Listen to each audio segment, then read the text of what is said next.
కేఎస్బిఎల్ వారి శ్రీరామనవమి కళ్యాణ మహోత్సవం సింగర్ సునీత గారి మధురగానంతో మార్చి 27 సాయంత్రం 5:30కు బుక్ మై షోలో మీ ఉచిత పాస్ ఇప్పుడే బుక్ చేసుకోండి.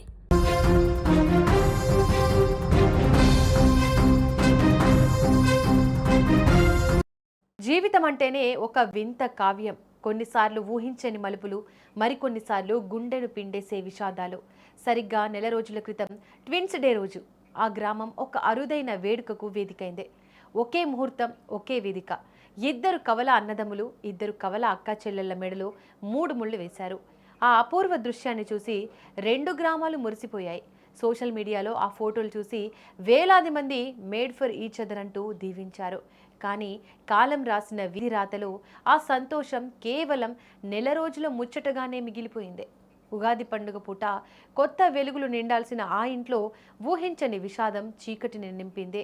పెళ్లి పీటల మీద మెరిసిన ఆ నవ్వులు నెల తిరగక ముందే కన్నీటి ధారలయ్యాయి. కామారెడ్డి జిల్లా మాచిరెడ్డిపల్లి మండలం ఘనపూర్ గ్రామంలో జరిగిన ఈ హృదయ విదారక ఘటన స్థానికులను దిగ్భ్రాంతికి గురిచేసింది.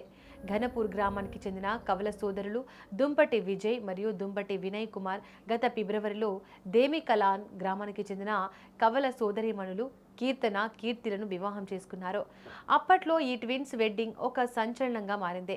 సాఫ్ట్వేర్ ఇంజనీర్గా పనిచేస్తున్న వినయ్ కుమార్ తన జీవిత భాగస్వామి కీర్తితో కలిసి కొత్త జీవితాన్ని ఎంతో ఆశగా ప్రారంభించాడు. ఉగాది పండుగ సందర్భంగా తన భార్యతో కలిసి స్వగ్రామమైన ఘనపూర్కు వచ్చాడు వినయ్. అందరూ కలిసి పండుగ జరుపుకోవాలని, కొత్త జంటతో సందడి చేయాలని కుటుంబ సభ్యులు ఆశపడ్డారు.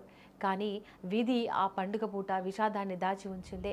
గురువారం నాడు ఇంట్లో ఎవరికి ఏమీ చెప్పకుండా బయటకు వెళ్లిన వినయ్ తిరిగి రాలేదు. ఆందోళన చెందిన కుటుంబ సభ్యులు ఫోన్ చేసినా స్పందన లేదు.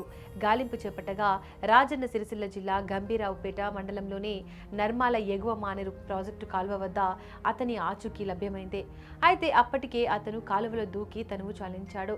చేతి పారాణి ఆరకముందే, పట్టు వస్త్రాల మడతలు చెదరకముందే వినయ్ తీసుకున్న ఈ కఠిన నిర్ణయం అందరినీ శోక సముద్రంలో ముంచేసిందే. కవలలు అంటే ఒకరి ప్రాణం మరొకటి అంటారు. ఇప్పుడు తన నీడ లాంటి సోదరుడిని కోల్పోయిన విజయ్ పరిస్థితి వర్ణనాతీతంగా మారిందే. అసలు ఎంతో ఉన్నత చదువు చదివి మంచి ఉద్యోగంలో ఉన్న వినయ్ పెళ్లైన నెల రోజులకే ఎందుకు ప్రాణాలు తీసుకున్నాడనేది ఇప్పుడు అంతుచిక్కని ప్రశ్నగా మారింది.